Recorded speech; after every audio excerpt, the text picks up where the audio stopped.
నమస్కారం, BSK news కి స్వాగతం. హెడ్లైన్ చూద్దాం.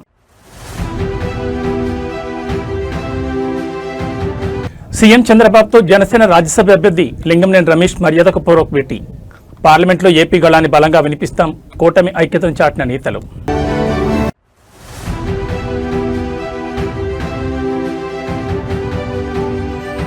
Revanth Reddy mark, history and Prajarajyam డైలాగులతో హిటెక్కిన తెలంగాణ రాజకీయాలు.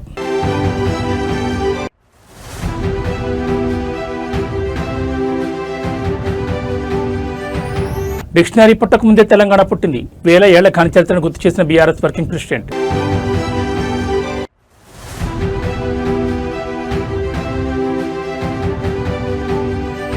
తిరుమలలో భక్తులు అసాధారణ రద్దీ. శ్రీవారి సర్వదర్శనానికి 20 గంటల సుదీర్ఘ సమయం. ఇక డీటెయిల్స్ చూస్తే ఆంధ్రప్రదేశ్ రాజకీయాల్లో రాజ్యసభ ఎన్నికల వేడి కొనసాగుతున్న తరుణంలో అమరావతి వేదికగా ఒక కీలక పొలిటికల్ మూవ్మెంట్ చోటు చేసుకుంది. సీఎం క్యాంపు కార్యాలయంలో ముఖ్యమంత్రి చంద్రబాబు నాయుడిని జనసేన పార్టీ రాజ్యసభ అభ్యర్థి లింగంనేని రమేష్ మర్యాదపూర్వకంగా కలుసుకున్నారు. కూటమి తరపున అత్యంత ప్రతిష్టాత్మకమైన రాజ్యసభ అభ్యర్థిగా తనను ఎంపిక చేసినందుకు ముఖ్యమంత్రికి ఆయన ప్రత్యేక కృతజ్ఞతలు, ధన్యవాదాలు తెలిపారు. ముఖ్యమంత్రి చంద్రబాబు నాయుడుతో జరిగిన ఈ సమావేశంలో జనసేన పార్టీకి చెందిన పలువురు ప్రముఖ ప్రజాప్రతినిధులు, నేతలు భాగస్వామయ్యారు. సీఎంను కలిసిన వారిలో కాకినాడ పార్లమెంట్ సభ్యులు ఉదయ్ శ్రీనివాస్, సీనియర్ శాసనసభ్యులు మండలి బుద్ధప్రసాద్, ఎమ్మెల్సీ హరిప్రసాద్తో పాటు police housing corporation chairman Srinivas ఉన్నారు. రాజ్యసభ ఎన్నికల్లో కూటమి అభ్యర్థుల విజయ అవకాశాలు మరియు అసెంబ్లీలో అనుసరించాల్సిన వ్యూహాలపై ఈ సందర్భంగా ప్రాథమిక చర్చ జరిగినట్టు తెలుస్తోంది. జనసేన అధినేత డిప్యూటీ సీఎం పవన్ కళ్యాణ్ ఆశయాలకు అనుగుణంగా కూటమి సమన్వయంతో పార్లమెంట్లో రాష్ట్ర గళాన్ని బలంగా వినిపిస్తామని లింగంనేని రమేష్ ఈ సందర్భంగా స్పష్టం చేశారు. తెలుగుదేశం, జనసేన, బీజేపీ కూటమి పక్షాల మధ్య గ్రౌండ్ లెవెల్ నుంచి టాప్ లీడర్షిప్ వరకు ఎంతటి సత్సంబంధాలున్నాయో ఈ భేటీ మరోసారి నిరూపించింది. రాబోయే రోజుల్లో ఢిల్లీ పెద్దల సభలో ఏపీ గళం వినిపించబోయే అభ్యర్థుల జాబితాలో ఈ భేటీ అత్యంత ప్రాధాన్యతను సంతరించుకుంది.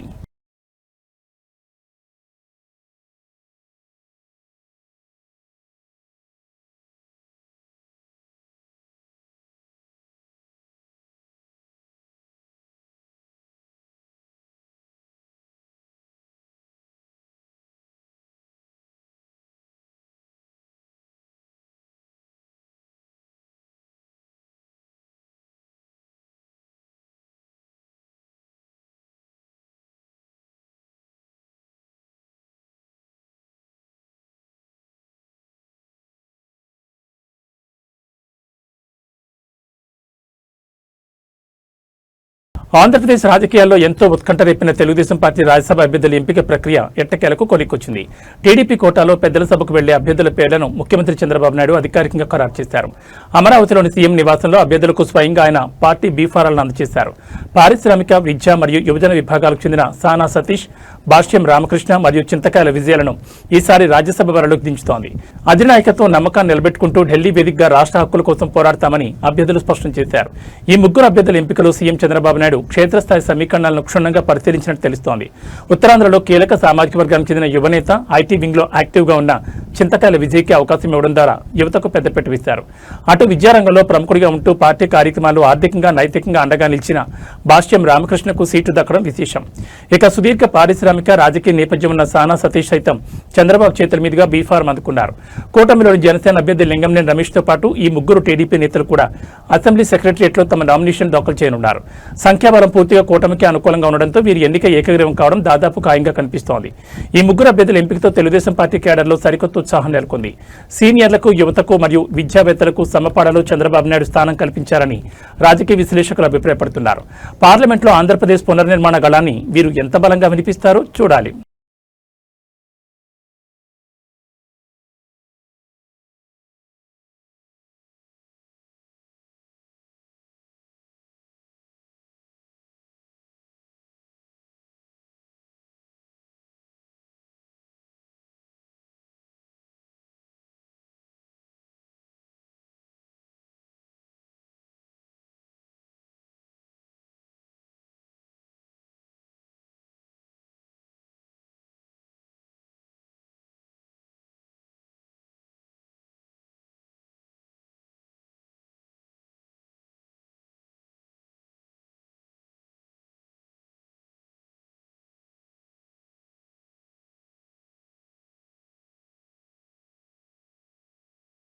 తెలంగాణ కాంగ్రెస్ శ్రేణిలో సరికొత్త జోష్ నింపుతూ ముఖ్యమంత్రి రేవంత్ రెడ్డి చేసిన వ్యాఖ్యలు ఇప్పుడు సోషల్ మీడియాలో పొలిటికల్ కారిడార్లలో తెగ హల్చల్ చేస్తున్నాయి. గడిచిన 3 దశాబ్దాల తెలంగాణ రాజకీయ ముఖ చిత్రాన్ని ప్రస్తావిస్తూ 1994 నుంచి చరిత్ర సాక్షిగా 2024 నుంచి ప్రజల యుగం ఆరంభమైందంటూ సీఎం రేవంత్ రెడ్డి ఒక పవర్ఫుల్ స్టేట్మెంట్ ఇచ్చారు. ఉమ్మడి రంగారెడ్డి మరియు పాలమూరు సరిహద్దు రాజకీయాల్లో అత్యంత పట్టున్న రంగారెడ్డి సోదరుల సమక్షంలో రాష్ట్రంలో నిజమైన ప్రజల పాలన, ప్రజల రాజ్యం మొదలైందని ఆయన స్పష్టం చేశారు. తెలంగాణలో ఇందిరమ రాజ్యం, ప్రజాపాలన లక్ష్యాలను ప్రజల్లో బలంగా తీసుకెళ్లే వ్యూహంలో భాగంగా సీఎం రేవంత్ రెడ్డి వ్యాఖ్యలు చేశారు. 1994 నుంచి సాగిన సుదీర్ఘ రాజకీయ ప్రస్థానాన్ని గుర్తు చేస్తూ 2024లో రాష్ట్రంలో కాంగ్రెస్ ప్రభుత్వం ఏర్పడినట్టు నుంచి ఇక్కడ ఒక సరికొత్త ప్రజల యుగం, సువర్ణ అధ్యాయం మొదలైందని ఆయన నినదించారు. ముఖ్యంగా నగర శివారు ప్రాంతాలు, గ్రామీణ మార్కెట్లలో తిరుగులేని పట్టున్న రంగారెడ్డి సోదరుల దశాబ్దాల రాజకీయ అండదండలను కొనియాడుతూ వారి సమక్షంలో సాగుతున్న ప్రస్తుత పాలన నిరుపేదలు, బడుగు, బలహీన వర్గాల ఆశయాలకు అద్దం పడుతోందని సీఎం స్పష్టం చేశారు. ఈ వ్యాఖ్యలు కాంగ్రెస్ పార్టీ శ్రేణులకు బూస్ట్ ఇస్తుండగా ప్రత్యర్థి పార్టీల శ్రేణులను ఆలోచనలో పడేశాయి. సీఎం రేవంత్ రెడ్డి ప్రతిపాదిస్తున్న ఈ 2024 ప్రజల యుగం నినాదాన్ని కాంగ్రెస్ సోషల్ మీడియా వింగ్లు విపరీతంగా ట్రెండ్ చేస్తున్నాయి. అయితే ప్రతిపక్ష పార్టీలు మాత్రం గత 10 ఏళ్ల ప్రగతిని తక్కువ చేసి మాట్లాడడం సరికాదని విమర్శిస్తున్నాయి. ఏదేమైనా Revanth Reddy mark history and ప్రజల రాజ్యం పొలిటికల్ డైలాగులతో తెలంగాణ పాలిటిక్స్ మరోసారి హీట్ ఎక్కాయి. 94 నుంచి 2004 వరకు తెలుగుదేశం పార్టీ అధికారంలో ఉన్నది. 2004 నుంచి 2014 వరకు కాంగ్రెస్ పార్టీ వైఎస్ఆర్ 2 సార్లు ముఖ్యమంత్రి అయింది. 2014 నుంచి 2024 వరకు బీఆర్ఎస్ 2 సార్లు ప్రభుత్వం ఏర్పాటు చేసింది. నేను ఇవాళ మా రంగారెడ్డి జిల్లా సోదరుల సాక్షిగా నేను చెప్పదలుచుకున్నా, 2024 నుంచి 2034 వరకు ప్రజాపాలన ఉంటుంది. తెలంగాణ రాజకీయాల్లో అస్తిత్వం చుట్టూ సాగుతున్న వివాదం మరోసారి తీవ్ర రూపం దాల్చింది. డిక్షనరీలో ఎక్కడా తెలంగాణ అనే పదమే లేదంటూ తెలుగుదేశం పార్టీ నేత బక్కన్ నరసింహులు చేసిన వ్యాఖ్యలు తీవ్ర దుమారానికి దారితీశాయి. ఈ వ్యాఖ్యలపై బీఆర్ఎస్ వర్కింగ్ ప్రెసిడెంట్ కేటీఆర్ అత్యంత తీవ్రంగా స్పందించారు. చరిత్ర తెలియని కొంతమంది అజ్ఞానులు డిక్షనరీలో తెలంగాణ పదం లేదని మాట్లాడుతున్నారని, అసలు డిక్షనరీ అనేది పుట్టకముందే 1000 ఏళ్ల కిందటనే తెలంగాణ గడ్డ పుట్టిందంటూ కేటీఆర్ పవర్ఫుల్ కౌంటర్ ఇచ్చారు. తెలంగాణ చరిత్రను కించపరిచేలా సాగిన ఈ వివాదం తెలంగాణ ప్రాంతీయ భావోద్వేగాలు, చారిత్రక నేపథ్యంపై టీడీపీ నేత బక్కన్ నరసింహులు చేసిన కామెంట్స్ సోషల్ మీడియాలో వైరల్ కావడంతో బీఆర్ఎస్ శ్రేణులు తీవ్రంగా మండిపడుతున్నాయి. దీనిపై స్పందించిన కేటీఆర్ తెలంగాణ అనే పదం కేవలం నిఘంటువుల్లో వెతుక్కునేది కాదని, అది కోట్లాది మంది ప్రజల శతాబ్దాల ఆకాంక్ష మరియు 1000 ఏళ్ల నాటి చారిత్రక వాస్తవమని గుర్తు చేశారు. పురాణాలు, కాకతీయుల శాసనాల కాలం నాటి నుంచి త్రిలింగ దేశంగా తెలంగాణగా ఈ గడ్డకు ఘనమైన చరిత్ర ఉందని, కనీస జ్ఞానం లేని కొంతమంది అజ్ఞానులు మాత్రమే ఇలాంటి వితండవాదాలు చేస్తారని ట్విట్టర్ వేదికగా కడిగిపారేశారు. తెలంగాణ అస్తిత్వాన్ని తక్కువ చేసి మాట్లాడితే ఇక్కడి ప్రజలు సహించబోరని కేటీఆర్ స్పష్టం చేశారు. కేటీఆర్ ఇచ్చిన ఈ ఘాటు కౌంటర్తో తెలంగాణ సెంటిమెంట్ మరోసారి తెరపైకొచ్చింది. బీఆర్ఎస్ శ్రేణులు సోషల్ మీడియా వ్యాప్తంగా తెలంగాణ చరిత్ర హ్యాష్ ట్యాగ్లతో సరికొత్త క్యాంపెయిన్ మొదలుపెట్టాయి. అటు టీడీపీ నేతలు మాత్రం బక్కన్ నరసింహులు వ్యాఖ్యలు వెనుక ఉన్న అసలు ఉద్దేశం అది కాదంటూ కవర్ చేసే పనిలో పడ్డారు. ఏదేమైనా ఈ dictionary versus history war Telangana politics ను ఉపేస్తోంది. చరిత్ర తెలియని కొంతమంది అజ్ఞానులు డిక్షనరీలో తెలంగాణ పదమే లేదంటున్నారు. వారికి తెలియదు ఏంటంటే డిక్షనరీలు పుట్టక ముందే 1000 ఏళ్ల కిందటే పుట్టింది తెలంగాణ. ఏంది మన ప్రత్యేకత, ఏంది మన విశిష్టత, 7 తరాల మన చుట్టాలు ఎవరు? రాణి రుద్రమ్మ, సమ్మక్క సారలమ్మ, సాకలి ఐలమ్మ, రామ్జీ గోండు, కొమరం భీం, సర్వాయి పాపన్న, పండుగ సాయన్న, దొడ్డి కుమరన్న, షోయబుల్లా ఖాన్, ఒక షేక్ బందగి. ఒక్కరా ఇద్దరా? ఎందరు వీరులు, ఎందరు ధీరులు, అనువనువున ఆత్మగౌరవం, నరనరాన పోరాటం పోటెత్తే జాతి మనది. అంతర్జాతీయంగా భౌగోళిక రాజకీయ ఉద్రిక్తతలు పెరుగుతున్న వేళ భారతదేశ ఆర్థిక ప్రగతిని కాపాడుకునేందుకు ప్రధాని నరేంద్ర మోడీ సరికొత్త వ్యూహాత్మక సమీక్ష నిర్వహించారు. ఢిల్లీ వేదికగా ప్రధానమంత్రి ఆర్థిక సలహా మండలి సభ్యులతో ప్రధాని మోడీ ఉన్నత స్థాయి సమావేశం జరిపారు. ప్రస్తుత ఆర్థిక సంవత్సరంలో దేశ జీడీపీ వృద్ధి రేటును మరింత వేగవంతం చేయడం మరియు పశ్చిమాసియా దేశాల్లో ముదురుతున్న వివాదాల వల్ల అంతర్జాతీయ మార్కెట్లో తలెత్తున్న సవాళ్లను ఎలా ఎదుర్కోవాలనే అంశాలపై ఈ భేటీలో సుదీర్ఘంగా చర్చించారు. భారతదేశం తన ఇంధన అవసరాల కోసం అత్యధికంగా దిగుమతులపైనే ఆధారపడుతున్న నేపథ్యంలో పశ్చిమాసియా సంక్షోభం క్రూడాయిల్ ధరలు మరియు అంతర్జాతీయ వాణిజ్య మార్గాలపై ఎలాంటి ప్రభావం చూపుతుందనే దానిపై ఆర్థిక నిపుణులు ప్రధానికి సమగ్ర నివేదిక సమర్పించారు. గ్లోబల్ మార్కెట్లో అనిశ్చితి ఉన్నప్పటికీ గడిచిన త్రైమాసికంలో భారతదేశం సాధించిన బలమైన ఆర్థిక వృద్ధిని ప్రధాని అభినందించారు. ఇదే వేగాన్ని కొనసాగించడానికి పారిశ్రామిక రంగానికి మరింత ఊతమివ్వాలని, పెట్టుబడులకు అనుకూల వాతావరణాన్ని కల్పించాలని మోడీ సూచించారు. ముఖ్యంగా ఈజ్ ఆఫ్ లివింగ్ మరియు ఈజ్ ఆఫ్ డూయింగ్ బిజినెస్ లో భాగంగా నిబంధనలను మరింత సరళీకరిస్తూ దేశీయ తయారీ రంగాన్ని బలోపేతం చేయడం ద్వారా విదేశీ పెట్టుబడులను భారీగా ఆకర్షించవచ్చని ఈ సమావేశంలో ఏకాభిప్రాయం వ్యక్తమైంది. అంతర్జాతీయ సవాళ్లను తట్టుకోవడానికి దేశంలో గ్రీన్ ఎనర్జీ, స్వదేశీ వస్తువుల వాడకాన్ని పెంచాలని, దిగుమతులపై ఆధారపడడాన్ని తగ్గించుకోవాలని ప్రధాని మోడీ ఈ సందర్భంగా దేశ ప్రజలకు పిలుపునిచ్చారు. ప్రధాని జరిపిన ఈ ఉన్నత స్థాయి సమీక్షతో రాబోయే రోజుల్లో కేంద్ర ప్రభుత్వం నుంచి మరికొన్ని కీలక ఆర్థిక సంస్కరణలు వచ్చే అవకాశం స్పష్టంగా కనిపిస్తోంది.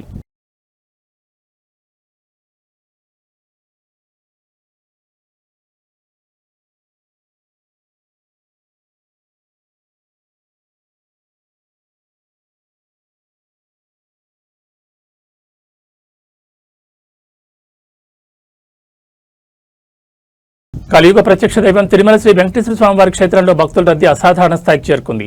వేసవి సెలవులు ముగింపు దశకు చేరడంతో తమ పిల్లలతో కలిసి స్వామివారిని దర్శించుకునేందుకు భక్తులు తిరుమల కొండకు భారీగా తరలివచ్చారు.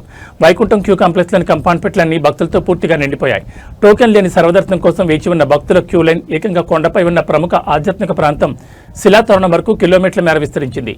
ప్రస్తుతం ఉన్న రద్దీ దృష్ట్యా సామాన్య భక్తులకు శ్రీవారి దర్శనం కావడానికి ఏకంగా 20 గంటల సుదీర్ఘ సమయం పడుతోంది. తిరుమల తిరుపతి దేవస్థానం వెల్లడించిన తాజా నివేదిక ప్రకారం నిన్న ఒక్కరోజే ఏకంగా 90,107 మంది భక్తులు శ్రీవారిని దర్శించుకుని మొక్కులు చెల్లించుకున్నారు. భక్తుల రద్దీ ఊహించని విధంగా పెరగడంతో తిరుమల శ్రీవారి లడ్డూ ప్రసాదానికి విపరీతమైన డిమాండ్ ఏర్పడింది. నిన్న రోజంతా కలిపి రికార్డు స్థాయిలో 4,35,000 లడ్డూల విక్రయాలు జరిగినట్లు అధికారులు స్పష్టం చేశారు.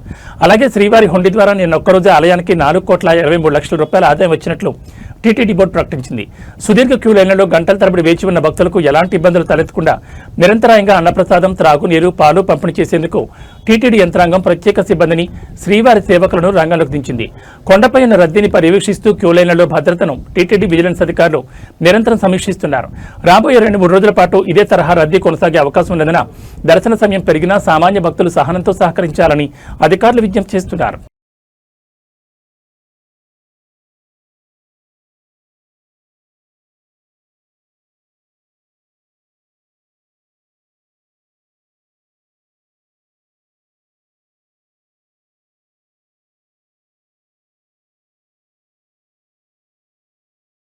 ఎన్టీఆర్ జిల్లాలో హైవేపై వెళ్తున్న ఒక ఆర్టీసీ బస్సులో ఘోర ప్రమాదం చోటు చేసుకుంది. జగ్గేపేట నుంచి విజయవాడకు సుమారు 40 మందికి పైగా ప్రయాణికులతో వెళ్తున్న ఆర్టీసీ బస్సులో ఒక్కసారిగా మంటలు చెలరేగాయి. బస్సు ఇంజన్ భాగంలో సంభవించిన షార్ట్ సర్క్యూట్ కారణంగా దట్టమైన పొగలు, మంటలు బస్సు లోపలికి వ్యాపించాయి. బస్సు డోర్ లాక్ అయిపోవడంతో లోపల ఉన్న ప్రయాణికులు ఊపిరాడక ప్రాణాలను గుప్పెట్లో పెట్టుకుని కిటికీల గుండా బయటకు దూకేశారు. జగ్గేపేట డిపోకు చెందిన ఆర్టీసీ బస్సు విజయవాడ వైపు ప్రయాణిస్తుండగా ఈ ప్రమాదం జరిగింది. బస్సు అద్దంకి, నార్కెట్పల్లి లేదా జాతీయ రహదారిపై వేగంగా వెళుతున్న తరుణంలో ఒక్కసారిగా ఇంజన్ క్యాబిన్ నుంచి పొగలు రావడం డ్రైవర్ గమనించాను. వెంటనే అప్రమత్తమైన డ్రైవర్ బస్సును రోడ్డు పక్కకు నిలిపేశారు. అయితే క్షణాల వ్యవధిలోనే మంటలు డ్రైవర్ క్యాబిన్ మొత్తాన్ని కమ్మేశాయి. దీంతో బస్సు వెనుక భాగంలో ఉన్న ప్రయాణికులు తీవ్ర భయాందోళనకు గురయ్యారు. ప్రధాన ద్వారం గుండా బయటకొచ్చే పరిస్థితి లేకపోవడంతో యువకులు, మహిళలు ప్రాణరక్షణ కోసం బస్సు కిటికీల అద్దాలను పగలగొట్టి వాటి గుండా కిందకు దూకేశారు. ఈ క్రమంలో పలువురు ప్రయాణికులకు స్వల్ప గాయాలయ్యాయి. హైవేపై వెళుతున్న వాహనదారులు, స్థానికులు వెంటనే స్పందించి ప్రయాణికులను సురక్షితంగా బయటకు తీశారు. సమాచారం అందుకున్న ఫైర్ సిబ్బంది ఘటనా స్థలాన్ని చేరుకుని మంటలను పూర్తిగా అదుపు చేశారు. డ్రైవర్ సకాలంలో బస్సును ఆపడం వల్లే 30 మందికి పైగా ప్రయాణికులు సురక్షితంగా బయటపడ్డారని, లేదంటే పెద్ద ప్రమాదం జరిగేదని స్థానికులు చెప్తున్నారు.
అమ్మాయి బ్యాక్ బ్యాక్ అడిగారుగా బ్యాక్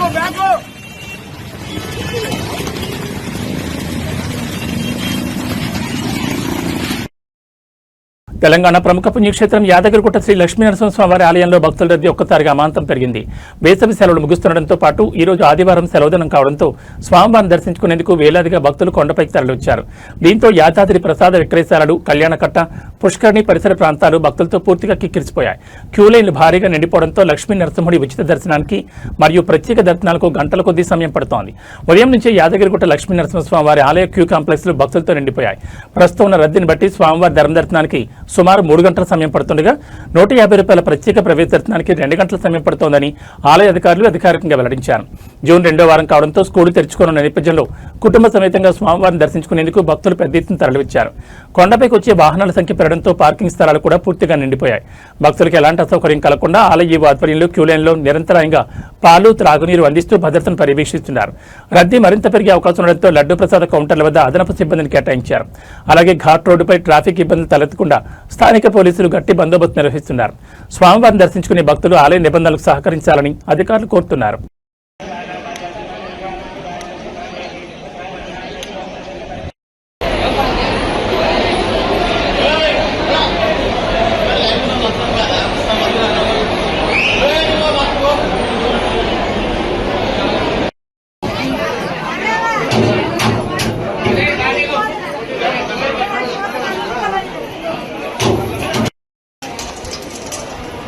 అయితే రోజు వస్తుంది రోజు వస్తుంది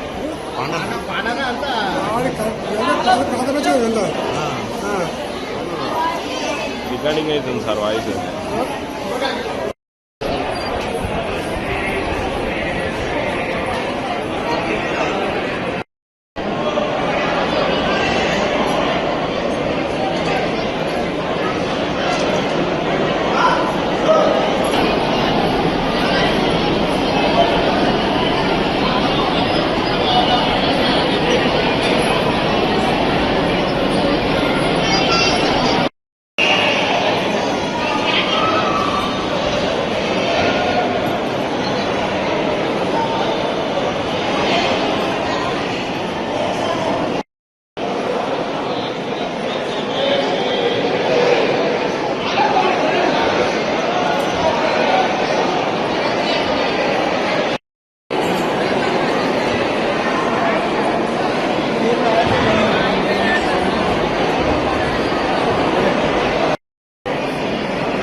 पट स्वाहा ओम रम सहस्रारहं पट स्वाहा ओम रम सहस्रारहं पट स्वाहा ओम रम सहस्र స్వామివారికి నమస్కారం చేసుకుంటూ మేము చెప్పేటటువంటి ప్రార్థనా శ్లోకాన్ని భక్తి శ్రద్ధలతో అందరూ చెప్పండి.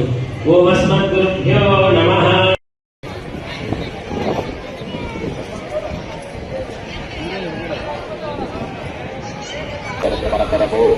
నిర్వహణలలో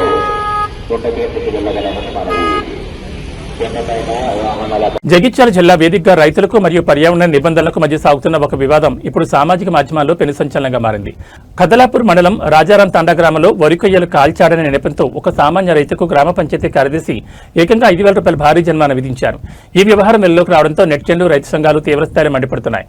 కాలుష్యం పేరిట కేవలం అన్నదాతల్ని టార్గెట్ చేస్తున్నారంటూ అధికారులను నిలదీస్తున్నారు. వరి కోతల తర్వాత పొలాల్లో మిగిలిపోయే వరి కొయ్యలను తగలబెట్టడం వల్ల వాయు కాలుష్యం పెరుగుతుందంటూ కాలుష్య నియంత్రణ మండలి మరియు ప్రభుత్వం కఠిన ఆదేశాలు జారీ చేశాయి. ఈ ఆదేశాల అమల్లో భాగంగా రాజారాం తాండాలో పొలానికి నిప్పెట్టిన రైతుకు నోటీసులు ఇచ్చి 5,000 ఫైన్ ఇస్తారు. అయితే ఈ చర్యపై డిజిటల్ ప్లాట్ఫామ్స్ లో పెద్ద ఎత్తున నిరసన వ్యక్తమవుతోంది. ఓళ్ల పక్కనే ఉండే డంపింగ్ యార్డులు తగలబడుతున్నప్పుడు 100 టన్నుల పొగను వదులుతున్న ఇటుక బట్టీలు, కెమికల్ పరిశ్రమలపై అధికారులు ఎందుకు ఇలాంటి జరిమానాలు విధించడం లేదని నెటిజన్లు నిలదీస్తున్నారు. పెద్ద పెద్ద ఫ్యాక్టరీల యజమానులను వదిలేసి పెట్టుబడి రాక అల్లాడుతున్న సామాన్య రైతుపై ఇంతటి కఠినత్వం చూపించడం ఎంతవరకు న్యాయమని ప్రశ్నిస్తున్నారు. వరి కొయ్యలను కాల్చొద్దని చెప్పే ప్రభుత్వం వాటిని భూముల్లోనే కొల్లింపు చేసేందుకు లేదా తొలగించేందుకు అవసరమైన ప్రత్యామ్నాయ యంత్రాలను రైతులకు సబ్సిడీపై ఎందుకు అందించడం లేదని చర్చ కూడా మొదలైంది. జరిమానాలతో భయభ్రాంతులు గురిచేయడం మానుకోవాలని రైతులు డిమాండ్ చేస్తున్నారు.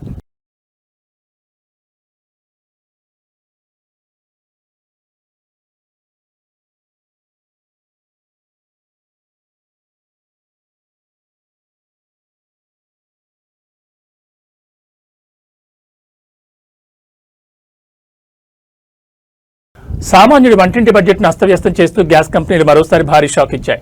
గృహ వినియోగానికి ఉపయోగించే 14.2 కేజీల ఎల్పీజీ సిలిండర్ ధరను పెంచుతూ దేశీయ చమురు సంస్థలు నిర్ణయం తీసుకున్నాయి. సవరించిన ధరల ప్రకారం ప్రతి సిలిండర్పై ఏకంగా 29 రూపాయల మేర భారాన్ని మోపాయి. అంతర్జాతీయ ఇంధన మార్కెట్లో నెలకొన్న సంక్షోభం, ముడి చమురు ధరల పెరుగుదల వల్లే ఈ నిర్ణయం తీసుకోక తప్పలేదని ఆయిల్ కంపెనీలు చెబుతున్నాయి. కేవలం 3 నెలల వ్యవధిలోనే గ్యాస్ ధరలు పెరగడం ఇది రెండోసారి కావడంతో సామాన్య వినియోగదారులు తీవ్ర ఆగ్రహం వ్యక్తం చేస్తున్నారు. సవరించిన గ్యాస్ ధరలు ఇవాళ ఉదయం నుంచి దేశవ్యాప్తంగా అమల్లోకి వచ్చాయి. తాజా పెంపుతో దేశ రాజధాని ఢిల్లీలో 14.2 కేజీల డొమెస్టిక్ సిలిండర్ ధర 913 రూపాయల నుంచి 942 రూపాయలకు చేరుకుంది. ఇక హైదరాబాద్ విషయానికి వస్తే స్థానిక పన్నులు మరియు రవాణా ఛార్జీల నేపథ్యంలో ఇక్కడ సిలిండర్ ధర ఏకంగా 994 రూపాయల వద్దకు చేరి 1000 రూపాయల మార్కుకు చేరువలో ఉంది. గత మార్చి 7వ తేదీన అంతర్జాతీయ మార్కెట్ ఒత్తిళ్ల కారణంగా సిలిండర్పై ఏకంగా 60 రూపాయలు పెంచిన సంస్థలు ఇప్పుడు మరో 29 రూపాయలు బాదాయి. దీంతో కేవలం 3 నెలల్లోనే వినియోగదారులపై సిలిండర్కు 89 రూపాయల అదనపు భారం పడింది. అటు మే నెల మధ్య గడువు నుండి పెట్రోల్, డీజిల్ ధరలు కూడా లీటర్కు 7 రూపాయల 50 పైసల వరకు, సీఎన్జీ ధరలు కేజీకి 6 రూపాయల వరకు పెరగడం సామాన్యుని మరింత కుంగదీస్తోంది. అంతర్జాతీయంగా పశ్చిమాసియాలో నెలకొన్న ఉద్రిక్తతల వల్ల చమురు సరఫరాకు ఆటంకం కలిగిందని, ఇప్పటికే ప్రతి డొమెస్టిక్ సిలిండర్ సరఫరాపై కంపెనీలు సుమారు 700 రూపాయల వరకు నష్టాలను భరిస్తున్నాయని ఇండస్ట్రీ వర్గాలు అంటున్నాయి.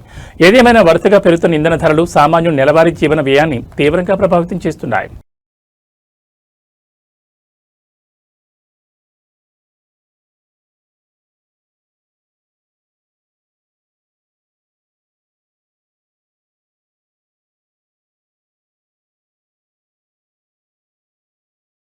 బంగారం, వెండి కొనాలనుకునే వారికి బులియన్ మార్కెట్ నుంచి అత్యంత తీపి కబురు వచ్చింది. హైదరాబాద్ మార్కెట్లో గత 9 రోజులుగా పత్తి ధరలు వరుసగా తగ్గుముఖం పడుతున్నాయి. అంతర్జాతీయంగా మారిన ఆర్థిక సమీకరణల నేపథ్యంలో కేవలం 9 రోజుల్లోనే 10 గ్రాముల స్వచ్ఛమైన బంగారంపై దాదాపు 5,000 రూపాయల వరకు ధర క్షీణించింది. అటు వెండి కూడా ఇదే బాటలో పయనిస్తూ కిలోపై ఏకంగా 20,000 రూపాయల మేర భారీగా దిగొచ్చింది. గత నెల 29 రికార్డు స్థాయి గరిష్టాల వద్ద ఉన్న ధరలు నేడు సామాన్యుడికి అందుబాటులోకి వచ్చే స్థాయికి పడిపోయాయి. గత నెల మే 29వ తేదీన హైదరాబాద్లో 24 క్యారెట్ల 10 గ్రాముల బంగారం ధర రికార్డు స్థాయిలో 1,57,640 రూపాయలుగా ఉండేది. అయితే గడిచిన 9 రోజుల్లో ఇది ఏకంగా 4,910 రూపాయలు తగ్గి ఇవాళ 1,52,730 రూపాయల వద్ద కొనసాగుతోంది. అలాగే సాధారణ ఆభరణాల తయారీకి ఉపయోగించే 22 క్యారెట్ల నగల బంగారం కూడా 10 గ్రాములపై 4,500 రూపాయల మేరకు క్షీణించి 1,44,500 రూపాయల నుంచి నేరుగా 1,40,000 రూపాయల మార్కుకు చేరుకుంది. ఇక వెండి మార్కెట్లో అయితే మునిపెన్నడూ లేని విధంగా 9 రోజుల్లోనే కేజీపై 20,000 రూపాయల మేరకు కుప్పకూడి ప్రస్తుతం 2,70,000 రూపాయల వద్ద ట్రేడ్ అవుతోంది. అమెరికా ఆర్థిక సూచీలు మరియు బాండ్ ఇంట్రెస్ట్ రేట్ల పెరుగుదల అంచనాల వల్లే ఇన్వెస్టర్లు బంగారం అమ్మకాలకు మొగ్గు చూపడం ఈ పతనానికి ప్రధాన కారణమని నిపుణులు విశ్లేషిస్తున్నారు. పెళ్లిళ్లు, ఇతర శుభకార్యాల కోసం బంగారం కొనుగోలు చేయాలనుకునే వారికి ఈ ధరల తగ్గుదల భారీ ఊరటనిస్తోంది. గత కొన్ని నెలలుగా ఎన్నడూ లేనంతగా ధరలు తగ్గడంతో హైదరాబాద్లోని ప్రముఖ జ్యువెలరీ మార్కెట్లైన అబిడ్స్, బేగం బజార్లో కస్టమర్ల సందడి ఒక్కసారిగా పెరిగింది.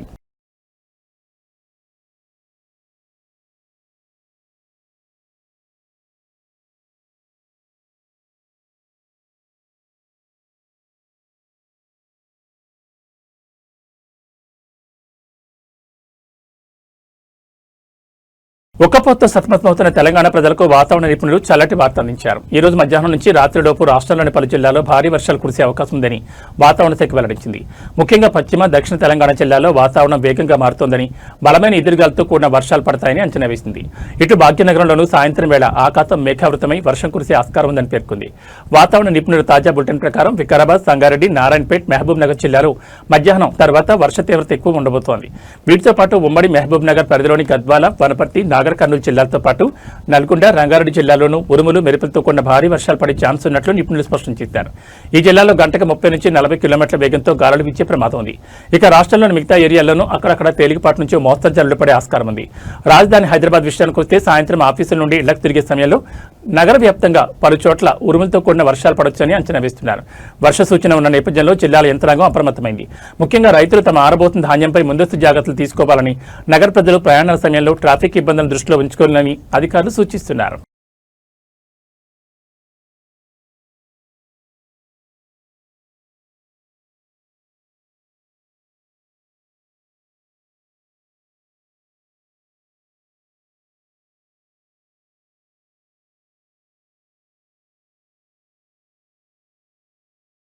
ఏబీ బులెటిన్ శిష్య నమస్కారం.